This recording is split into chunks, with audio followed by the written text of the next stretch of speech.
இங்கே ஒன்று இருக்குது பாருங்கள், அருமையாக இருக்குல்ல, நல்லா பழுத்திருக்கு இந்த பழம். இதை பறிச்சுக்கலாம் நம்ம, சரிங்களா? நல்லா இருக்கு பழம்.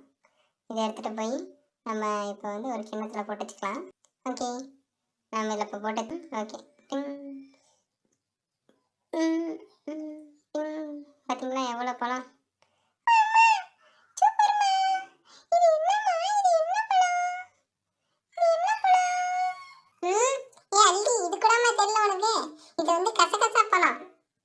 சுவையா இருக்கும் இந்த பழம், தெரியுமா? ஃப்ரெண்ட்ஸ் எல்லாம் எப்படி இருக்கீங்க? எல்லாம் நல்லா இருக்கீங்கன்னு நினைக்கிறேன். இன்னைக்கு நம்ம என்ன பண்ண போறோம்னா, இன்னைக்கு நம்ம கசகசா ஃப்ரூட்டு தான் வந்து பறிச்சுட்டு போய் பிள்ளைகளுக்கு கொடுக்க போகிறோம். வாங்க போகலாம். கசகசா ஃப்ரூட்டு ரொம்ப இனிப்பாக இருக்குங்க, எல்லா பறவைகளும் விரும்பி சாப்பிடும். இங்கே ஒன்று இருக்குது பாருங்கள், அருமையாக இருக்குல்ல, நல்லா பழுத்திருக்கு இந்த பழம். இதை பறிச்சுக்கலாம் நம்ம, சரிங்களா? நல்லா இருக்கு பழம். இதை எடுத்துகிட்டு போய் நம்ம இப்போ வந்து ஒரு கிண்ணத்தில் போட்டு வச்சுக்கலாம். வாங்க.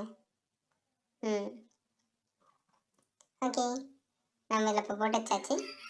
அடுத்து நாம் இன்னும் கொஞ்சம் போய் பழங்கள் பறிச்சுட்டு வரலாம். வாங்க. வேறு எங்கே இருக்குது? இங்கே இருக்குது பாருங்கள், அருமையாக இருக்குங்க. இதை இப்போ பறிச்சிக்கலாம். இதை பறிச்சுட்டு போய் நம்ம கிண்ணத்தில் போட்டு வச்சுக்கலாம். இந்தமாரி ஓகேங்க. எல்லாம் இன்னும் நிறைய பழம் இருக்குது. எல்லா பழத்தையும் பிடிங்கி டப்புன்னு நான் வேகமாக போட்டுடுறேன், சரிங்களா?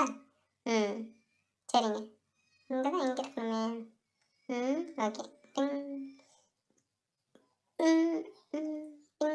பார்த்தீங்களா எவ்வளோ பழம்? ஆஹா, அருமையாக இருக்குங்க. எல்லா பழமும் டம்முன்னு போடுற பாருங்க. இந்த பழம் போதும், நம்ம போய் பிள்ளைங்களுக்கு கொடுக்கலாம். இன்னும் கொஞ்சம் பறிச்சிக்கலாமா? சரிங்க, இன்னும் கொஞ்சம் பறிச்சிக்கிறேங்க.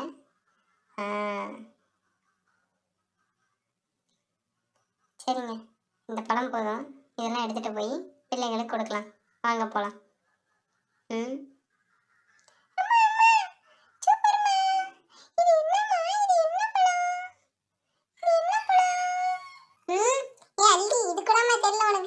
இது வந்து கசகசா பழம், நல்ல சுவையா இருக்கும் இந்த பழம், தெரியுமா?